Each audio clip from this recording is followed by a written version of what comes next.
गुजरात में राजकोट के राजा उनके शिष्य थे। राजा ने मूलदास जी से गुरु दीक्षा ग्रहण कर ली, लेकिन विश्वास अर्पित नहीं किया अपने गुरु को। बहुत ध्यानपूर्वक सुनिएगा।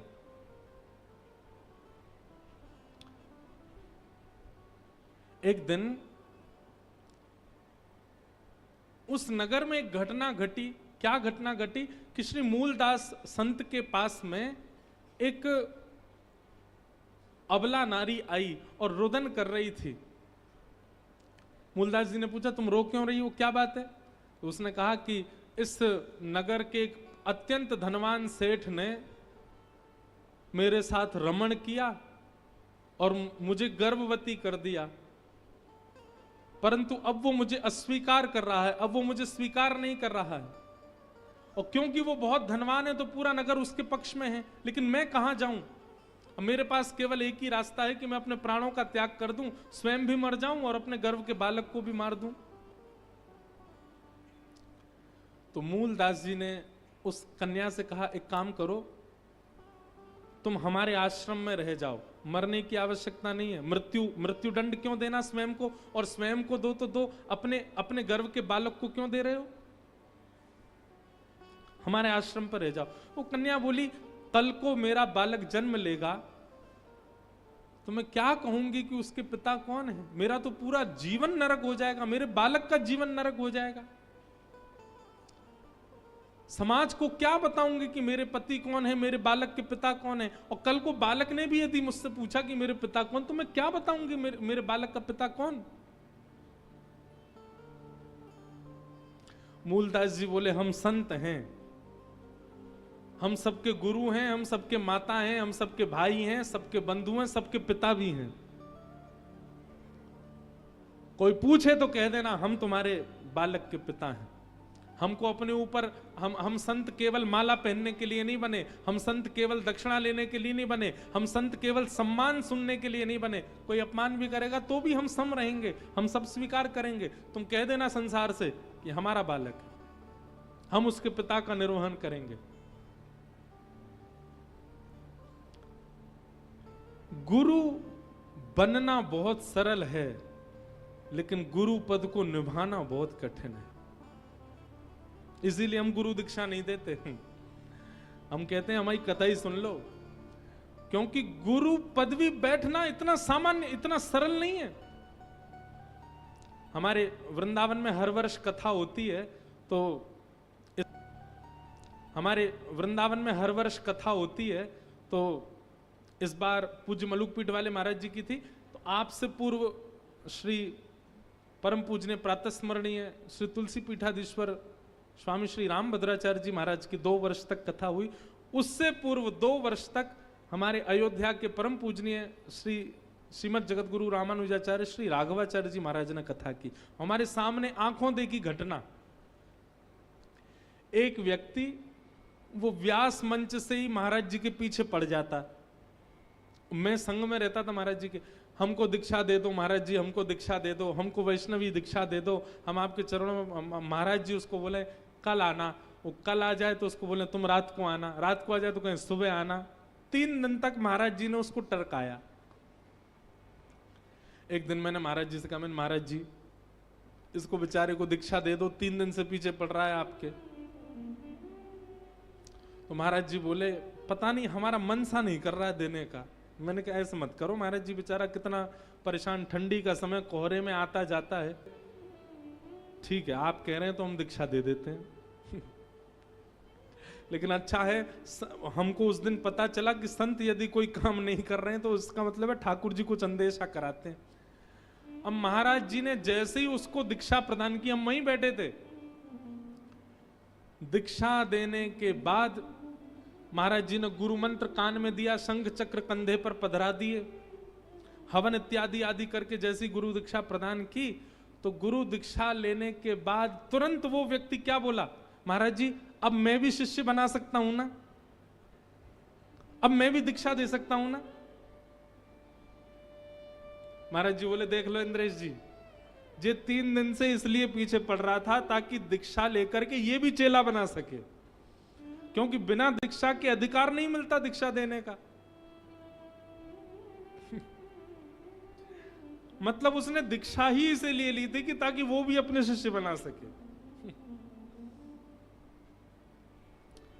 गुरु बन जाना बहुत सरल है, पर गुरु पदवी को निभाना बहुत कठिन है।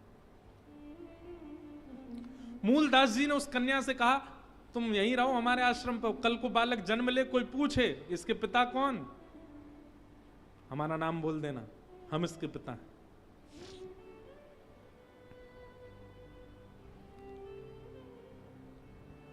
उस कन्या ने बालक को जन्म दिया, और जन्म लेने के बाद हवा की तरह पूरे नगर में बात फैल गई कि मूलदास महात्मा ने अपना सारा धर्म भ्रष्ट कर दिया, और सन्यासी विरक्त होने के बाद भी एक बालक के पिता बन गए। आश्रम से कई शिष्य छोड़ छोड़ करके चले गए, बोले हमारे गुरुजी पद भ्रष्ट हो गए।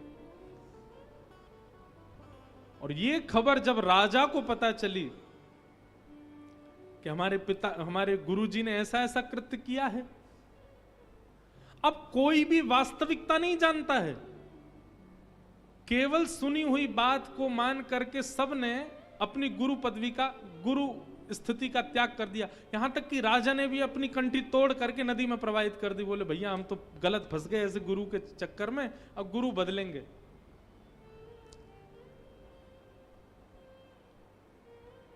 राजा ने दूसरे गुरुजी बना लिए, गुरु त्याग कर दिया। मूलदास जी महाराज को एक दिन पता चला कि सब दुनिया अब विमुख हो गई, मूलदास जी के सारे शिष्य भी छोड़ छोड़ के चले गए। मूलदास जी को इससे कोई प्रभाव नहीं पड़ा, संत को कभी प्रभाव नहीं पड़ता। क्षमा कीजिएगा, जिस गुरु को, जिस संत को केवल सम्मान अच्छा लगता है, और कभी यदि किंचित अपमान हो जाए तो वो आग बबूला हो जाए, तो उनके संतत्व में कुछ तो कमी है। जो सब स्थिति में सम रहे उसी को तो संत कहते हैं।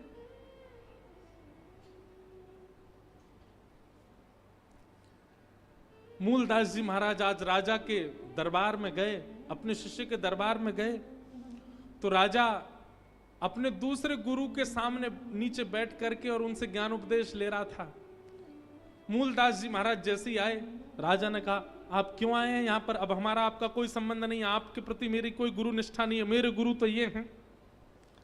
मूलदास जी एक मरी हुई बिल्ली लेकर के आए थे, बिल्ली को नीचे पटक दिया, और पटक करके जो नए गुरु जी बने उनसे कहा अगर तुम गुरु हो तो इस मरी हुई बिल्ली को जीवित करके दिखाओ। तो गुरु जी तो घबरा गए, बोले इनसे पंगा लेना ये कोई सामान्य नहीं है, कोई श्रेष्ठ है। नए गुरुजी तो चले गए उठ करके। मूलदास जी ने अपने कमंडल से जल लिया, जैसे ही छिड़का बिल्ली जीवित हो गई। देख करके राजा भयभीत हो गया, बोले गुरुदेव मुझसे अपराध हो गया। बोले अपराध तुमसे उसी दिन हो गया था जिस दिन तुमने गुरु दीक्षा ली थी। क्यों? क्योंकि तुमने बिन विश्वास गुरु दीक्षा ली थी। घटनाक्रम क्या हुआ उसको जाने बिना तुमने कंठी तोड़ दी, उसको जाने बिना तुमने गुरु अपने शिष्य पद से त्याग कर दिया। इससे गुरु का कुछ नहीं बिगड़ता, पर शिष्य को नरक जाना पड़ता है अगर वो अपना विश्वास प्रकट ना करे गुरु के प्रति। भैया देखो, माता पिता ने बालक को जन्म दिया, बालक जन्म से ही अगर अंधा हो गया, भगवान ना करे, लेकिन जन्म से ही अंधा हो गया, क्या माता पिता को उस बालक को छोड़ देना चाहिए? और जो माता पिता उस बालक का त्याग कर देते हैं वो माता पिता घनघोर नरक में जाते हैं। क्या बालक बड़ा हुआ और उसने देखा कि मेरे माता पिता तो अत्यंत वृद्ध हो गए, अब चल फिर भी नहीं पाते, और उनको जाकर के वृद्धाश्रम छोड़े आए, ऐसे बालक को नरक जाना पड़ता है? जब माता पिता के बालक के प्रति, बालक का माता पिता के प्रति संबंध त्याग करना नरकगामी होता है, तो शिष्य गुरु के संबंध में त्याग करना नरकगामी नहीं होगा? वहां भी नरकगामी होता है।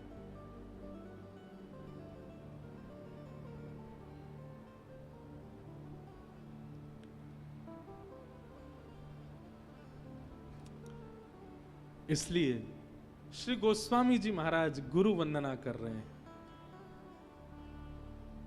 गुरुपद रज मृदमंजुल अंजन नयन अमीय द्रग दोष विभंजन तेहि कर विमल विवेक विलोचन वर्णौ राम चरित भव मोचन।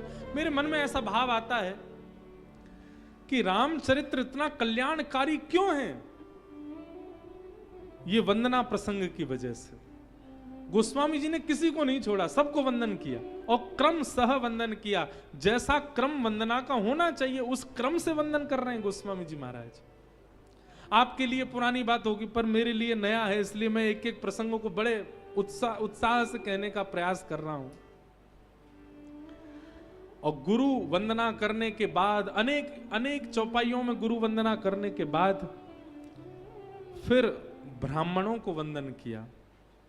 बंदौ प्रथम महिसुर चरणा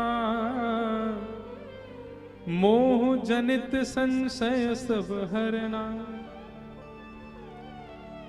महीसुर वदना, ब्राह्मणों को वंदन किया। बोले भैया ये ब्राह्मण कृपा करते हैं तभी ब्रह्मण्य देव प्रसन्न होते हैं। हम पुनः कहेंगे, कल भी कहा आज भी कहूंगा, ये कोई जाति विशेष की बात नहीं है। ठाकुर जी शूद्रों को भी गले से लगाते हैं, ब्राह्मणों को भी गले से लगाते हैं। ठाकुर जी के लिए सब समान है, परंतु विधि का विधान तो वैसा ही होगा जैसा है। आपको भोजन करना है तो आप नेत्रों में दाल नहीं डालोगे, मुख में ही डालनी पड़ेगी। भले ही कान में छिद्र होता है, भले ही नासिका में छिद्र होता है, पर कान और नासिका से पानी नहीं पिया जाता। पानी जीभ से ही पिया जाता है, मुख से ही पिया जाता है। ये